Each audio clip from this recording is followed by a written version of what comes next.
വചനദീപം. ലൂക്കോസിൻ്റെ സുവിശേഷം 19 അധ്യായം 11 മുതൽ 28 വരെയുള്ള വാക്യങ്ങൾ. ലൂക്കോസ് 19:11 മുതൽ 28 വരെ. അവർ ഇത് കേട്ടുകൊണ്ടിരിക്കുമ്പോൾ അവൻ യെരൂശലേമിനെ സമീപിച്ചിരിക്കയാലും ദൈവരാജ്യം ക്ഷണത്തിൽ വെളിപ്പെടും എന്ന് അവർക്ക് തോന്നുകയാലും അവൻ ഒരു ഉപമയും കൂടെ പറഞ്ഞത് എന്തെന്നാൽ, കുലീനനായൊരു മനുഷ്യൻ രാജ്യത്വം പ്രാപിച്ച് മടങ്ങി വരണം എന്നുവെച്ച് ദൂരദേശത്തേക്ക് യാത്ര പോയി. അവൻ 10 ദാസന്മാരെ വിളിച്ച് അവർക്ക് 10 റാത്തൽ വെള്ളി കൊടുത്തു. ഞാൻ വരുവോളം വ്യാപാരം ചെയ്തുകൊള്ളുവിൻ എന്ന് അവരോട് പറഞ്ഞു. അവൻ്റെ പൗരന്മാരോ അവനെ പകച്ച് അവൻ്റെ പിന്നാലെ പ്രതിനിധികളെ അയച്ചു.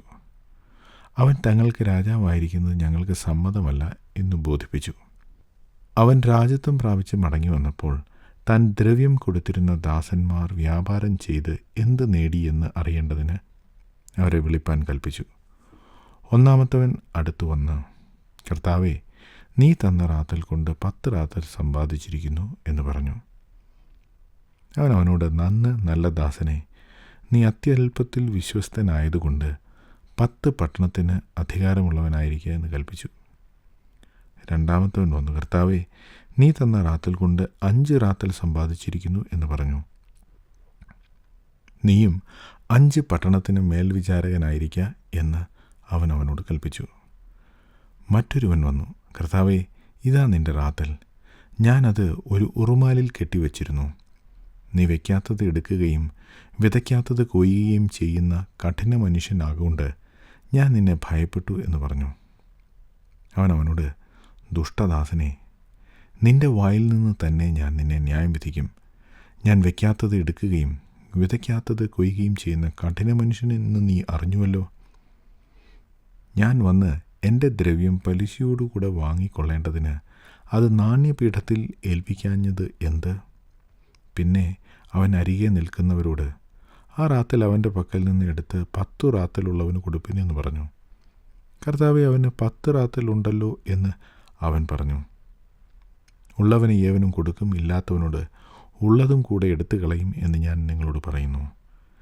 എന്നാൽ ഞാൻ തങ്ങൾക്ക് രാജാവായിരിക്കുന്നത് സമ്മതമല്ലാത്ത ശത്രുക്കളായവരെ ഇവിടെ കൊണ്ടുവന്ന് എൻ്റെ മുമ്പിൽ വെച്ച് കൊന്നുകളവിൻ എന്ന് അവൻ കൽപ്പിച്ചു. ഇത് പറഞ്ഞിട്ട് അവൻ മുമ്പായി നടന്നുകൊണ്ട് യെരൂശലേമിലേക്ക് യാത്ര ചെയ്തു. യെരിഹോ പട്ടണത്തിൽ നിന്നും യെരൂശലേമിലേക്ക് 17 മൈൽ ദൂരമാണ്. 6 മണിക്കൂർ നടന്നാൽ യെരൂശലേമിലെത്തും. യെരിഹോവിൽ യേശു പല കാര്യങ്ങളും ചെയ്തു. അവിടെ വെച്ച് കുരുടന് സൗഖ്യം നൽകി, സക്കായിയെ അവൻ്റെ വീട്ടിൽ പോയി കണ്ടു, അവൻ്റെ വീട്ടിൽ താമസിച്ചു. ഇതൊക്കെ കഴിഞ്ഞ് ശിഷ്യന്മാർ കർത്താവ് യെരൂശലേമിൽ ചെന്ന് താൻ രാജ്യത്വം സ്ഥാപിക്കും എന്ന് കരുതി. ഇത് കർത്താവിന് മനസ്സിലായി. ശിഷ്യന്മാർക്ക് ശരിയല്ലാത്ത ഒരു പ്രതീക്ഷയുണ്ടായിരുന്നു. യേശു ഭൂമിയിൽ രാജ്യം സ്ഥാപിക്കും, റോമക്കാരെ അവൻ ഓടിക്കും, ഇസ്രയേലിന് രാജ്യം സ്ഥാപിച്ചു കൊടുക്കും. എന്നാൽ അത് ഉടനെ സംഭവിക്കുന്ന കാര്യമല്ലെന്നും അതിനു മുൻപ് വേറെ ചില കാര്യങ്ങൾ സംഭവിക്കേണ്ടതുണ്ടെന്നും ശിഷ്യന്മാരെ പഠിപ്പിക്കേണ്ടത് അത്യാവശ്യമായിരുന്നു. അതിനുവേണ്ടിയാണ് യേശു ഈ ഉപമ പറഞ്ഞത് എന്ന് 11 വാക്യത്തിൽ നാം കാണുന്നു. കുലീനനായ ഒരു മനുഷ്യൻ ഒരു രാജ്യത്വം പ്രാപിച്ച് മടങ്ങി വരാൻ വേണ്ടി ദൂരദേശത്തേക്ക് യാത്ര പോകുന്നു. ഇതാണ് ഇവിടുത്തെ സംഭവം. അവൻ രാജാവായി മടങ്ങി വരും, എന്നാൽ ഇപ്പോൾ രാജാവല്ല, കുലീനനായൊരു മനുഷ്യനാണ്. ഈ ഉപമയിൽ മറ്റ് 2 തരത്തിലുള്ള ആളുകളെ നാം കാണുന്നു. ഒന്ന് ദാസന്മാരാണ്, മറ്റുള്ളവർ പൗരന്മാരാണ്. പൗരന്മാർ തീർച്ചയായും ദാസന്മാരെക്കാൾ ശ്രേഷ്ഠരാണ്. അവർ ആ പട്ടണവാസികളാണ്. എന്നാൽ ദാസന്മാർ പൊതുവെ അന്യജാതികൾ ആയിരിക്കും. ലൂക്കോസ് ഈ സുവിശേഷം എഴുതുന്നത് ജാതികൾക്ക് വേണ്ടിയാണ് എന്ന് നാം ആദ്യം തന്നെ കേട്ടല്ലോ. അപ്പോൾ ഇവിടെ ദാസന്മാരായ ആളുകളുമുണ്ട്, പൗരന്മാരായ ആളുകളുമുണ്ട്. പൗരന്മാരായ ആളുകൾ ഈ കുലീനനായ മനുഷ്യൻ അവർക്ക് രാജാവായിരിക്കുന്നത് ഇഷ്ടപ്പെട്ടില്ല. അതുകൊണ്ട് അവർ അയാൾക്കെതിരെ പ്രവർത്തിച്ചു. അയാൾക്കെതിരെ ഒരു കൂട്ടം ആളുകളെ അവർ അയച്ചു. അവൻ രാജാവായിരിക്കുന്നത് ഞങ്ങൾക്ക് സമ്മതമല്ല എന്ന് ബോധിപ്പിച്ചു. എന്നാൽ ഈ കുലീനനായ മനുഷ്യൻ ദൂരയാത്ര പോകും മുമ്പ് തൻ്റെ ദാസന്മാരെ വിളിച്ചു. അവരോരോരുത്തർക്കും ഓരോ റാത്തൽ വെള്ളി കൊടുത്തു. 10 പേരെയാണ് വിളിച്ചത്. 10 പേർക്കും ഓരോ റാത്തൽ വെള്ളി കൊടുത്തു. മത്തായി സുവിശേഷം 25-ാം അധ്യായത്തിൽ താലന്തുകളെക്കുറിച്ചുള്ള ഉപമ കർത്താവ് പറഞ്ഞിട്ടുണ്ട്. ആ ഉപമയും ഈ 10 റാത്തൽ വെള്ളി 10 വേലക്കാർക്ക് കൊടുക്കുന്ന ഉപമയും തമ്മിൽ സാമ്യമുണ്ടെങ്കിലും ഇവ തമ്മിൽ വളരെ വ്യത്യാസമുണ്ട്. താലന്തുകളുടെ ഉപമയിൽ ഓരോരുത്തരുടെ കഴിവനുസരിച്ചാണ് താലന്തുകൾ കൊടുത്തത്. എന്നാൽ ഇവിടെ 10 പേർക്കും ഒരുപോലെയാണ് ഓരോ റാത്തൽ വെള്ളി കൊടുത്തത്. ആ ഉപമ പറഞ്ഞത് കർത്താവ് യെരുശലേമിലായിരിക്കുമ്പോഴാണ്. എന്നാൽ ഈ 10 റാത്തൽ വെള്ളിയുടെ ഉപമ പറഞ്ഞത് താൻ യെരുശലേമിലേക്ക് പോകുമ്പോഴാണ്. ഇവിടെ കുലീനനായ ഒരു മനുഷ്യനെ കാണുന്നു. താൻ രാജ്യത്വം പ്രാപിക്കാൻ പോകുന്നു. എന്നാൽ താലന്തുകളുടെ ഉപമയിൽ ഒരു മനുഷ്യൻ യാത്ര പോകുന്നു. ഈ ഉപമയിൽ ഒരു റാത്തൽ വെള്ളിയാണ് ഒരാൾക്ക് കൊടുക്കുന്നത്. അവിടെ താലന്താണ് കൊടുക്കുന്നത്. ഇവിടെ എല്ലാവർക്കും ഒരുപോലെ ഓരോ റാത്തൽ വെള്ളി കൊടുക്കുമ്പോൾ അവിടെ ഓരോരുത്തരുടെ കഴിവനുസരിച്ചാണ് താലന്തുകൾ കൊടുത്തത്. ഇവിടെ ഓരോരുത്തരും ഉണ്ടാക്കിയ ലാഭവിഹിതം അല്ലെങ്കിൽ ലാഭശതമാനം അതിന് വ്യത്യാസമുണ്ട്. ഒരാൾ ഒരു റാത്തൽ വെള്ളി കൊണ്ട് 10 റാത്തൽ വെള്ളി സമ്പാദിച്ചു. വേറൊരാൾ ഒരു റാത്തൽ വെള്ളി കൊണ്ട് 5 റാത്തൽ സമ്പാദിച്ചു. അതുകൊണ്ട് ലാഭശതമാനത്തിൽ വ്യത്യാസമുണ്ട്. എന്നാൽ താലന്തുകളുടെ ഉപമയിൽ അങ്ങനെയല്ല. 2 ഉള്ളവൻ 4-ഉം 5 ഉള്ളവൻ 10-ഉം താലന്ത് നേടി. അവിടെ ലാഭശതമാനം ഒരുപോലെ. ഈ ഉപമയിൽ വേലക്കാരും പൗരന്മാരുമുണ്ട്. അവിടെ വേലക്കാർ മാത്രം. ഈ കുലീന മനുഷ്യൻ രാജാവായി മടങ്ങി വരാൻ ഒരല്പം താമസമുണ്ട് എന്ന കാര്യം ഈ ഉപമയിൽ കർത്താവ് തൻ്റെ ശിഷ്യന്മാരെ പറഞ്ഞ് മനസ്സിലാക്കുകയാണ്. 2 കാരണമാണ് താമസത്തിന് ഉള്ളത്. ഒന്ന്, രാജ്യത്വം പ്രാപിക്കുവാൻ ഒരു ദൂരയാത്ര പോകണം. അതൊരല്പം കഷ്ടപ്പാടുള്ള കാര്യമാണ്. ഇത് നമ്മുടെ കർത്താവിനെക്കുറിച്ച് തന്നെയാണ് താൻ പറയുന്നത്. താൻ ഈ ഭൂമിയിൽ വന്നത് ഒരു കുലീന മനുഷ്യനായിട്ട് തന്നെയാണ്. തനിക്ക് അനേകം പദവികൾ ഉണ്ടായിരുന്നു. എന്നാൽ താൻ ക്രൂശിൽ മരിക്കാൻ പോകുന്നത് മുഖാന്തരം തനിക്ക് വലിയൊരു ഉയർച്ച ഉണ്ടാകുവാൻ പോവുകയാണ്. ഫിലിപ്പ് ലേഖനം 2-ാം അധ്യായം അതിൻ്റെ 9 മുതൽ 11 വരെയുള്ള വാക്യങ്ങൾ നാം അത് വായിക്കുന്നുണ്ട്. താൻ തന്നെത്താൻ താഴ്ത്തി ക്രൂശിനെ സഹിച്ചതുകൊണ്ട് ദൈവം അവന് എല്ലാ നാമത്തിലും മേലായ നാമം നൽകി. അതിൻ്റെ അർത്ഥം നമ്മുടെ കർത്താവ് ക്രൂശിൽ മരിച്ചതുകൊണ്ട്, ക്രൂശിലെ മരണത്തോളം ദൈവത്തെ അനുസരിക്കുവാൻ തയ്യാറായതുകൊണ്ട്, ആ താഴ്ച അനുഭവിക്കാൻ തയ്യാറായതുകൊണ്ട് ദൈവം അവനെ എല്ലാ നാമത്തിനും മേലായ നാമമുള്ളവനാക്കി മാറ്റി. ഒരു രാജ്യത്വം അവന് നൽകി. രണ്ടാമത്, താമസിക്കാനുള്ള കാരണം തൻ്റെ വിശ്വസ്തരായ വേലക്കാർക്ക് അവരുടെ വിശ്വസ്തത തെളിയിക്കാൻ, അവരുടെ വിശ്വസ്ത സേവനം നടത്തുവാനുള്ളൊരു അവസരം കൂടി കൊടുക്കുവാനാണ് ഈ താമസം. ഇതുകൊണ്ടാണ് ഈ ഉപമയിൽ ദാസന്മാർക്ക് ഓരോ റാത്തൽ വെള്ളി കൊടുത്തിട്ട് താൻ രാജ്യത്വം പ്രാപിക്കുവാൻ പോയത്. ഈ വെള്ളി കൊടുത്തപ്പോൾ അവർ ഓരോരുത്തരോടും താൻ പ്രത്യേകം പറയുന്നു, ഞാൻ വരുവോളം വ്യാപാരം ചെയ്തുകൊള്ളുവിൻ എന്നവരോട് പറഞ്ഞു. ഇതൊരു കൽപ്പനയാണ്. വ്യാപാരം ചെയ്യണമെന്നവരോട് പറഞ്ഞു. നിങ്ങൾ ഓർക്കുന്നുണ്ടോ? താലന്തുകളുടെ ഉപമയിൽ അവർ വ്യാപാരം ചെയ്യണമെന്നോ വേണ്ടെന്നോ ആ മനുഷ്യൻ തൻ്റെ ഭൃത്യന്മാരോട് പറഞ്ഞില്ല. എന്നാൽ ഇവിടെ ഈ കുലീന മനുഷ്യൻ തൻ്റെ വേലക്കാരോട് കൃത്യമായി പറയുന്നു, നിങ്ങൾ വ്യാപാരം ചെയ്യണം, ഞാൻ വരുവോളം വ്യാപാരം ചെയ്യണം. അവരിൽ നിന്നും താൻ അനുസരണം പ്രതീക്ഷിച്ചു. ഈ ഉപമയിൽ അനുസരിച്ച ദാസന്മാരുമുണ്ട്, അനുസരിക്കാത്ത ദാസന്മാരുമുണ്ട്. അനുസരിച്ച ദാസൻ 2 പേരെക്കുറിച്ച് നമ്മൾ അത് വായിക്കുന്നുണ്ട്. എന്നാൽ അനുസരിക്കാത്ത ഒരു ദാസനെക്കുറിച്ചും വായിക്കുന്നു. അനുസരിച്ച ദാസനെക്കുറിച്ച് 2 വാക്യം മാത്രം പറയുമ്പോൾ അനുസരിക്കാത്ത ദാസനെക്കുറിച്ച് 7 വാക്കുകളാണ് പറയുന്നത്. അതിൻ്റെ അർത്ഥം ഈ ഉപമയിൽ യജമാനൻ്റെ വാക്ക് അനുസരിക്കാത്തവർക്ക് ഉണ്ടാകാൻ പോകുന്ന ന്യായവിധി, അവർക്കുണ്ടാകാൻ പോകുന്ന നഷ്ടത്തെക്കുറിച്ചാണ് കർത്താവ് പറയാൻ ആഗ്രഹിച്ചത്. വ്യാപാരം ചെയ്യാൻ മനസ്സില്ലാതിരുന്ന ആ ദാസൻ താൻ പറഞ്ഞത്, നീ ഒരു കഠിന യജമാനൻ എന്ന് ഞാൻ അറിഞ്ഞു. അവൻ യജമാനനെക്കുറിച്ച് ചിന്തിച്ച കാര്യങ്ങൾ തെറ്റായിരുന്നു. വിതയ്ക്കാത്തിടത്തുനിന്ന് കൊയ്യുന്നവൻ, കഠിനനായ മനുഷ്യൻ, എന്നെക്കൊണ്ട് വ്യാപാരം ചെയ്യിച്ചിട്ട് ആ ലാഭം എടുക്കുന്നവൻ, ഇതൊക്കെയാണ് ആ ദാസൻ തൻ്റെ യജമാനെക്കുറിച്ച് ചിന്തിച്ചത്. യജമാനൻ അവൻ്റെ തന്നെ വാക്കുകളുടെ അടിസ്ഥാനത്തിലാണ് അവനെ ന്യായം വിധിച്ചത്. കഠിനനായ ഒരു യജമാനനാണ് എന്ന് ഈ മനുഷ്യൻ പറഞ്ഞു. അപ്പോൾ ഈ യജമാനൻ അവനെ ചോദ്യം ചെയ്യുന്നത്, നീ അത് വിശ്വസിച്ചിരുന്നുവെങ്കിൽ എന്തുകൊണ്ട് ഞാൻ തന്ന ഒരു റാത്തൽ വെള്ളി നാണ്യപീഠത്തിൽ ഏൽപ്പിച്ചില്ല? അത് നീ ചെയ്യേണ്ടതായിരുന്നു, നീ ചെയ്തില്ലല്ലോ, അതുകൊണ്ട് ഞാൻ നിന്നെ ന്യായം വിധിക്കുന്നു എന്ന് പറഞ്ഞാണ് യജമാനൻ ആ ദാസനെ ന്യായം വിധിച്ചത്. യജമാനൻ്റെ വെള്ളി ഉപയോഗിക്കാതിരുന്ന ആ ദാസൻ്റെ വാക്കുകളും ആ പട്ടണത്തിലുണ്ടായിരുന്ന പൗരന്മാരുടെ വാക്കുകളും തമ്മിൽ വലിയ വ്യത്യാസമില്ല. അവർ പറഞ്ഞതും ഈ മനുഷ്യൻ രാജാവായിരിക്കാൻ യോഗ്യനല്ല, അവൻ ദുഷ്ടനാണ്, നല്ല മനുഷ്യനല്ല എന്നാണ്. അതുതന്നെയാണ് ഈ ദാസനും പറഞ്ഞത്. അവൻ ദാസനാണെങ്കിലും അവൻ യജമാനൻ്റെ നന്മ കാണാൻ അവന് കഴിഞ്ഞില്ല. എന്നാൽ നമുക്കറിയാം, ഈ യജമാനൻ ഒരു നല്ല യജമാനനായിരുന്നു. തൻ്റെ വേലക്കാരെ ചൂഷണം ചെയ്യുന്നവനായിരുന്നില്ല. അവർക്ക് ചെറിയൊരു ജോലി കൊടുത്തു, ഒരു റാത്തൽ വെള്ളി കൊടുത്തു. ഈ ഒരു റാത്തൽ വെള്ളി നന്നായി വ്യാപാരം ചെയ്തവർക്ക് അതിനനുസരിച്ചുള്ള പട്ടണങ്ങളാണ് യജമാനൻ നൽകുന്നത്. വളരെ വലിയൊരു പ്രതിഫലമാണ് യജമാനൻ നൽകുന്നത്. ഈ യജമാനൻ തീർച്ചയായും ഒരു നല്ല യജമാനനാണ്. ഒരു റാത്തൽ വെള്ളി എന്ന് പറഞ്ഞാൽ 3 മാസത്തെ ജോലി ചെയ്തതിൻ്റെ കൂലിയാണ്.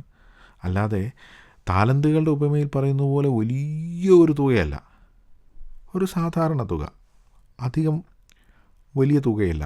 ഈ തുക കൊണ്ട് അവർ എങ്ങനെ വ്യാപാരം ചെയ്യുന്നു, അവരുടെ വിശ്വസ്തത അവർ എങ്ങനെ പ്രകടിപ്പിക്കുന്നു എന്നറിയാൻ വേണ്ടിയാണ് യജമാനൻ അവർക്ക് ഈ വെള്ളി കൊടുത്തത്. തനിക്ക് ലഭിച്ച വെള്ളി ഉപയോഗിക്കാതിരുന്ന ഈ ദാസൻ അങ്ങനെ ചെയ്തതിന് ഒരു പ്രത്യേക കാരണമുണ്ട്. ആ കാരണം ഇതാണ്: യജമാനൻ ഉടനെ വരും, അധികം സമയമില്ല. അപ്പോൾ ഞാൻ ഈ വെള്ളി കൊണ്ട് വ്യാപാരം ചെയ്താൽ ലാഭം കിട്ടുന്നതിനു മുൻപ് യജമാനൻ മടങ്ങി വന്നാലോ, അവൻ എന്നോട് ഈ വെള്ളി ചോദിച്ചാൽ അത് എൻ്റെ കയ്യിൽ കാണുകയില്ലല്ലോ എന്ന ഭയമാണ് വേലക്കാരന് ഉണ്ടായിരുന്നത്.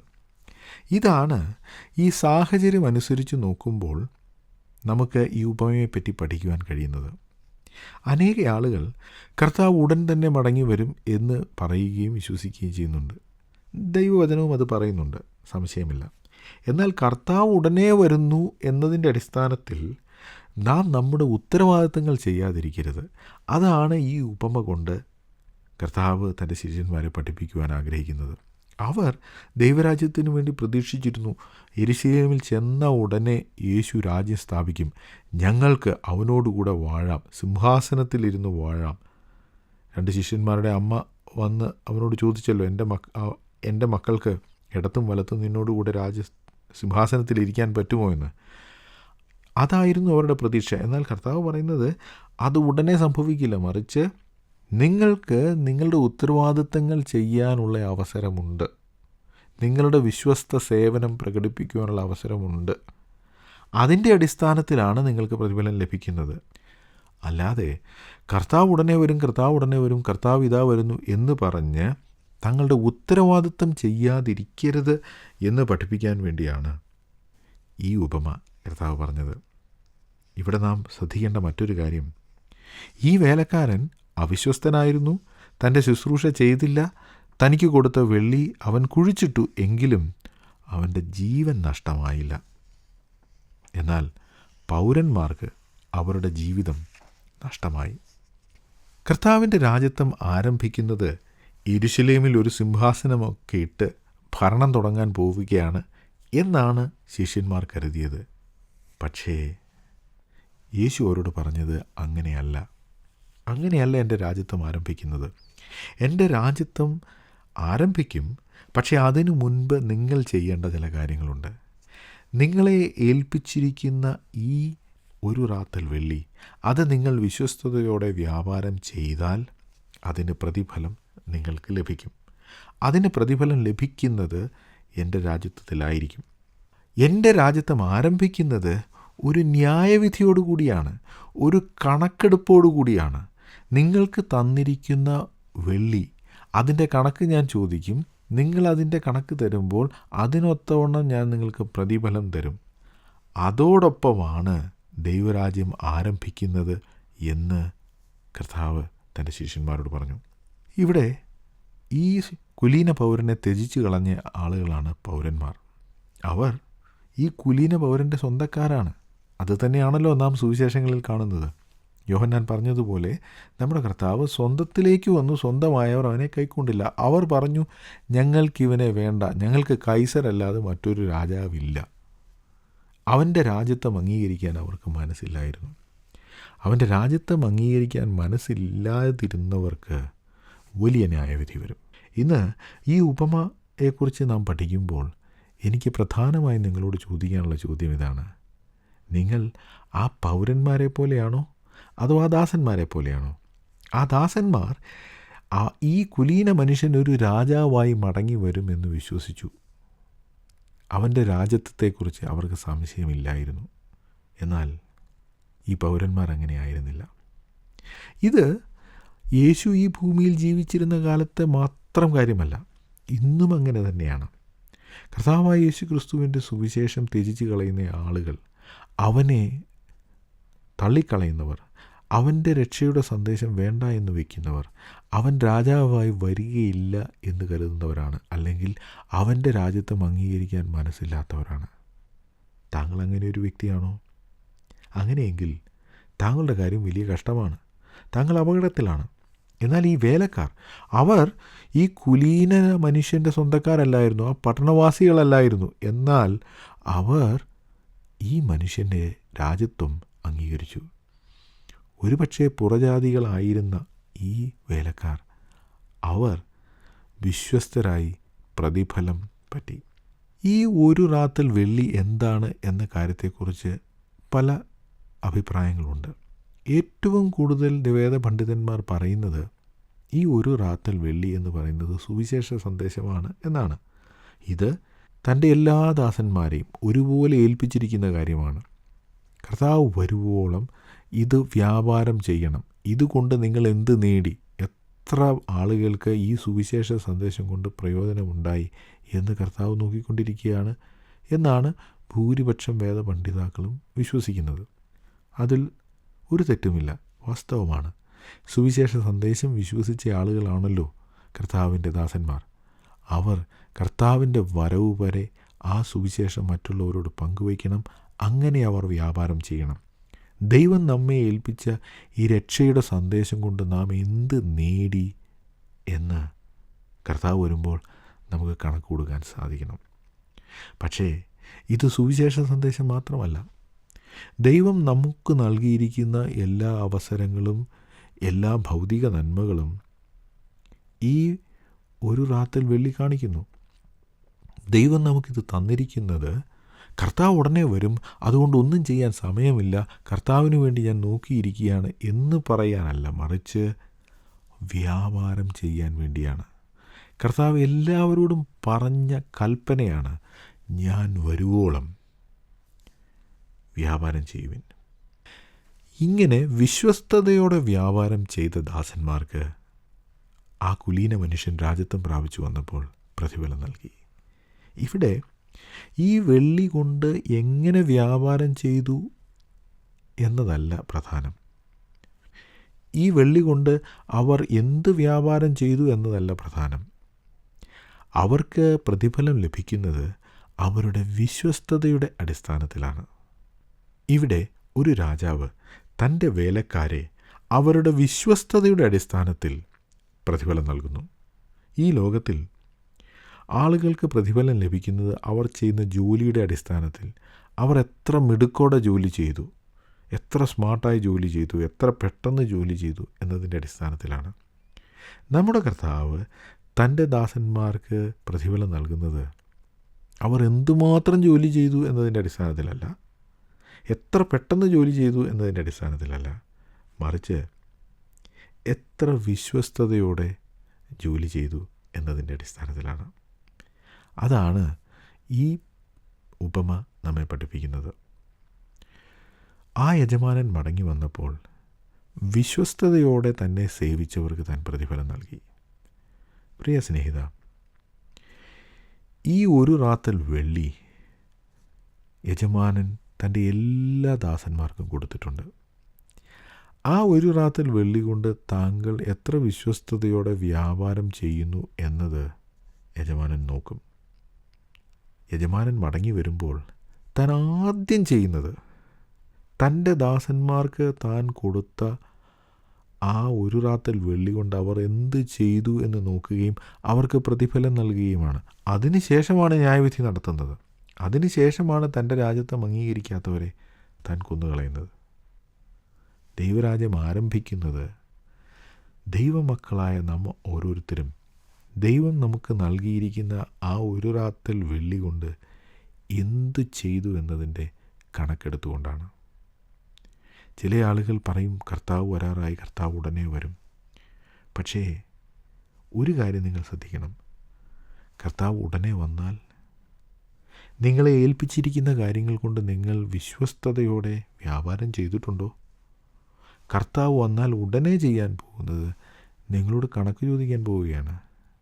നിങ്ങളതിന് തയ്യാറായിട്ടുണ്ടോ? ഒരുപക്ഷെ നിങ്ങൾ യേശുക്രിസ്തു രാജാവായി മടങ്ങി വരും എന്ന് വിശ്വസിക്കുന്നില്ല, അത് അംഗീകരിക്കുന്നില്ല. അങ്ങനെയെങ്കിൽ നിങ്ങൾ ആ പൗരന്മാരെ പോലെയാണ്. അവൻ്റെ വരവിൽ നിങ്ങൾ അപകടത്തിലായിരിക്കും. യേശുവിനെ സ്വന്തം രക്ഷിതാവും കർത്താവുമായി നിങ്ങളുടെ ഹൃദയത്തിൽ വ്യക്തിപരമായി അംഗീകരിക്കുക, സ്വീകരിക്കുക. അങ്ങനെ ചെയ്താൽ നിങ്ങൾ അവൻ്റെ ദാസനായിത്തീരും. ആ പൗരന്മാരെ പോലെയല്ല, മറിച്ച് അവൻ രാജാവായി മടങ്ങി വരുന്നതിന് വേണ്ടി താങ്കൾ കാത്തിരിക്കും. വിശ്വസ്തയോടെ അവൻ നൽകിയ വെള്ളി കൊണ്ട് വ്യാപാരം ചെയ്യും. അങ്ങനെ ചെയ്താൽ നിങ്ങൾ തീർച്ചയായും പ്രതിഫലത്തിന് യോഗ്യനാണ്. ഞങ്ങളുടെ നമ്പർ 07247291191. നമ്പർ ഒരിക്കൽ കൂടി 07247291191. ഞങ്ങളുടെ വിലാസം വചനദീപം, പോസ്റ്റ് ബോക്സ് നമ്പർ 2566, ബാംഗ്ലൂർ 25. വിലാസം ഒരിക്കൽ കൂടി വചനദീപം, പോസ്റ്റ് ബോക്സ് നമ്പർ 2566, ബാംഗ്ലൂർ 25.